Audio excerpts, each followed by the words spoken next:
But for real, I think the biggest thing that made me want to do it was just, you know how sometimes, and not that you going through anything crazy, but you know when we look at pictures, we like, I remember that Megan. Yeah. I remember that Megan. And I'm ready for new stories and new beginnings. And I was like, I'm going to force this damn change. I'm going to cut it, and I'm going to go ahead and I'm ready for whatever comes. Yeah. And that's how I grow back, whatever happens. I'm just ready. Yeah. Yeah. I'm ready. Yeah. And then on top of that, like, with us being beautiful women, we can hide behind Come on, with us being hairstyles. beautiful women. You know what I'm saying? We can hide behind all that stuff when you have no choice but look at our face. You have to take us as who we are. That's why I did it. Me too. I did it because I'm like, listen, I don't know who I am without this wig. Who am I? Mm-hmm. And then on top of that, being light-skinned girl with long hair, I felt typical. I felt so typical. So that's why I cut all mine off too. Got it. But I cut mine right after you did yours. Did? For real. Because I was like, Megan, what can you do? Because this doggone bun, then my edges were getting thin because I kept putting it in the bun. Yeah. I said, oh, heck no. And then when you did yours, I said, if she can do it, go, Megan. Yeah. So, Tamar, what's up? Welcome back to St. Louis. Thank You're welcome, girl. Let me make sure it's closed. Okay. Yeah, welcome back to St. Louis. Thank you. And to see you on a stage play, like, let's get to that first. How did that happen? Like, I think that's so amazing. You know, like, you were on TV doing the TV shows, both, you know, the family and then with The View, right? Was it the other talk show? Yeah, the other one. So they on the other one. But to go to a stage play, like, how did that happen? A lot of people don't know that I'm a real actress. You know, I started off doing plays with Tyler Perry. Okay. A long time ago. And then the reality show happened, and then my music career popped off, and then Jacarius and Snoop was doing a play already together, and then they decided that they wanted me to be a part of it. I think it's a great fit. It's amazing. Who else could do it like you? And then how do you juggle that? Because I'm a mom. I have 2 boys, 4 and 6. How do you juggle your life? Yeah. You know, it's really hard. I can't lie, you know, because now that I'm a single mom, on top of that, it's hard to be away from my baby, you know, and he's 5. I know. And I was so fast. And usually he'd be on the road with me, but now he's in kindergarten. Yeah, so he has to go to school. He has to go to school. So, you know, I just like every other parent, you go to work, you do your job, you come home and you pick up the pieces. Yeah, and that's what I tell my kids. I'm like, because sometimes with, you know, being a media personnel, we have to do night events and stuff. So I get them in bed and they're like, you finna go to work, Mom? Yeah. And I'm like, yes. And then when they try to do the crying, I'm like, you know how you go to school? That's your responsibility. This is mine. Yeah. And then what kind of advice can you give for moms to not feel guilty for having to go leave and separate? I don't know. I'm waiting for that. I know. I'm trying to take it in, girl. I mean, the guilt is always there, but I think the biggest guilt would be if I was at home and just being his mom, I wouldn't feel fulfilled. No, you'd be bored. You know what I mean? And I think we have to be very careful of the energy that we give our children. You know, we always want to give them positive energy, and we can't give them positive energy if we're not in a happy place. Yeah, if we're not right, I can't be right for nobody else. Point blank and the period. That goes with our kids too. Woo. And then on top of that, like, you're glowing. You have you have a whole new outlook and perspective towards life, and your love life. I said, okay, come with it, baby. Yeah. So your new man. Yeah, my real life T'Challa. Yeah. See? Yeah. And then, you know, oh my goodness. He is. Look at you. Yes. I can relate. I got one too. But like, okay, so what's the difference? Can you notice the difference with an African American man and an African man? Have you noticed any difference? Do I know? Let me just tell you, okay? Because it's been a long time since I've dated, period. Yeah, right? yeah. So, I don't know. Like, a lot of people, it was like, watch your wallet, watch your Social Security. Right, because they crazy. He's not like that at all, you know. And he's so different maybe than any other, I guess, black man that I've ever dated. Right. He's very polished. He's very different from me. He's what would you say? What would you say, Linda? I see. Linda. He's like, he's just smooth. And he's different. You know, like, I'm young. I like crunk music. Like, I feel like I introduced him to like ratchet music. You funny. I have. Like, I play Migos all the time. And I love it. And he goes, no, who's this? Who's that? Who is this? Shut up, Tamar. But you have to tell her about Harvard and all of that. And that's what I'm saying. He's not really like the typical guy that you would think that I would date. Like, he's like proper. Yeah. You know? Like, he's really proper, and, like, I'm really ratchet.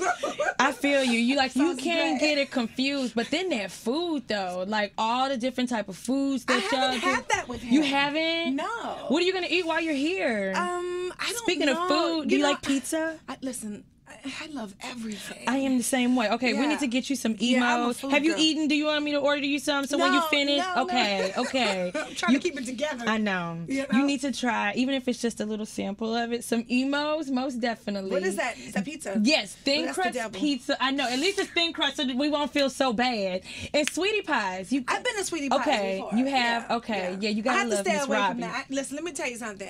You walk in the door, but you stumble out. You do? Girl, you taking a nap after that. I love sweetie pies, but I ain't got time for it. I know. I know. So but on top of that, it's like every time I go, you got to get the peach cobbler apple. Like, you can't do just one part of it. You got to do the whole 3 course, right? And I have a carb fest, so Me too. I can't do that. Sweets are like my downfall. Sweets and rice. Yes, I like rice. Yes. So have you ever had our fried rice? No, what you mean fried rice? Like, we don't put peas and carrots in ours. What you put in your fried rice? I don't know, y'all. What do? They just like fry it with the stuff, and you know it has to be brown. So the fried rice is brown. They got the soy sauce and stuff already up in there. Then in Singapore, St. Louis? Like, what you mean? I know. And they're like a St. Paul, like what? Yeah. So they like fried rice is a thing here. Yes. How come I did not know the that? The hood the better. The hood I the like better. good food from Baltimore. Okay, I know, right? You got to go to the spots as long as it has the A+ for the for the grade, the food grade. Yeah. Yep, you're good. You're good. Okay, so the play, Redemption of a Dog stage play. Yeah. Okay, so I noticed when you go to different cities, they'll have like surprise guests pop up. Like, is anybody popping up? You don't have to say who, but is anybody popping up from St. Louis? I don't know. You don't know. Okay, I feel you. I feel you. Know. And so, like, when is the tour wrapping up? We have some spot dates next year too. Cool. So I think we're through the end of the year. Okay. Yeah. Okay. Like, so do you get tired? Like, what is it like? It's the bomb. I'm telling you, it's like going to work with all of your friends. Okay. You never know what you're gonna get with Snoop. He's hilarious. That's what I was wondering. Like, so it's every show, even though you have like your script, but is it like the freedom for you to do you? Yeah, I mean, yeah, but it's still professional. You know what I mean? It's like going to a Broadway show, but with people that you know. Okay. And a story that you can identify with. You know what I mean? So it's not like, we ain't all the way out here ratchet, like, just saying what we want to say. Yeah, like, all right, we just want to fly, y'all. No, it's not like that. And, surprisingly, I think to other people, that Snoop is very, very professional. Yeah. Like, he was the first person off book. Yeah, we got our books, and like the day and a half later, he was off his book, and I'm like, excuse me, the way my memory's set up, girl, it's not like that. But he's a rapper, and so their memories are incredible. And so, he just really set the tone to be super professional, know your lines, and and be always on, and it's so much fun. So, like, how much time do you get when you get your script? Like, do you all start like in a month? How is that life? We got a script, and I think everyone was off booked like in a week. We were blocking and singing the songs and stuff. Really? Yeah. Okay, so did you write any of the songs? Well, they're some of my original songs. Okay. So I love it. And music. Okay, let's get on music then. Well, do you have any new music coming up? Any new projects? Well, let me just be honest about it. At first I thought I was like done. And I don't know if I was like done for life, but I just no, you can't be. I was done for that moment. It was just a lot of things going on that I didn't talk about. I was going through my own personal things with Vince. I was going through my own personal things with myself, personal things with my family. Yeah. Me being a mom too. Career-wise, I was just really trying to figure out where I was going next. Yeah. You know what I mean? Because I was successful and am successful, but I was at a place where I was complacent, and that didn't make me happy. No, and then when you're complacent, that's when I know for me, when I'm in that place, I start messing up. Yeah. Because I'm not thinking so I know what you mean. And nothing felt right. You know what I mean? But now I feel like I want to record again. It's that time. Yeah, it's that time. It's that time. Once it starts itching and you can't stop thinking about it, it's that time. Yeah. Y'all, Tamar, I'm glad you came. I'm glad you too. Question. And this will be the last one. And it's not even really a question. It's more so like, I know for me, like a personal motto that I have to tell myself. Like, when they told me you were coming, I was like, oh my gosh, I'm interviewing Tamar. You can't go wrong when you try, Megan. You know what I mean? The fact that you tried, you gave it your best. Yeah. What is the one thing that you kind of tell yourself that's like your own personal motto to keep you going? Because again, you're a single mom. You're an awesome mom. Let's start with that. An amazing mom. Logan is so blessed to have you. Thank you. You know, and then you are creating your own new journey without other people determining it. You know what I mean? Like, how do you stay so amazing? Oh, that's so kind. I'm not amazing every day. But you overall, But the thing for me is I have to be proud of myself every day. Proud of the decisions that I make, even if no one agrees with them. Right. Proud of the way that I perceive myself. Proud of the way I handled my day and how I juggled my work, my kid, the things that I want to do, the things that I put out.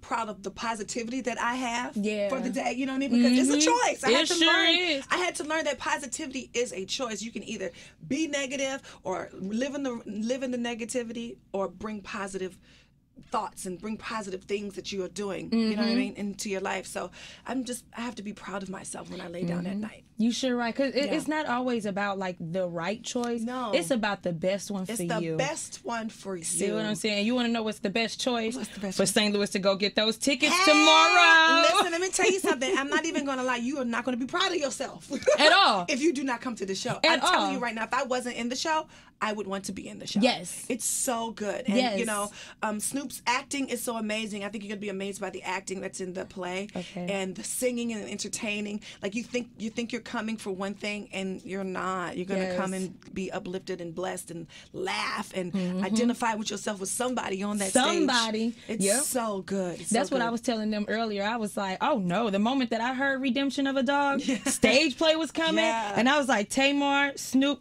okay, when are we ever going to say that we've ever had this opportunity again? I know. I don't know when you're going to have this opportunity again. No, we don't know. You know? We don't know. But it's a good time. Come and have a good time.